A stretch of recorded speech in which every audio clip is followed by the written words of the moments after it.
Linux printer driver installation instructions. Right-click on the printer driver icon and select Open with Other Application. Use the Software Install application and press Select. Click Install. Enter your user password if needed.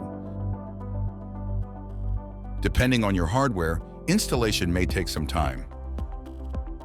Once the driver is installed, the next step is to check the settings. First, click the 9-point grid button to view your applications. Then in the search bar, type Printer. Select the Printer Settings icon. Click the gear Settings icon. Click Printing Options. Note the many different features available. Click Test Page to confirm your printer is connected correctly.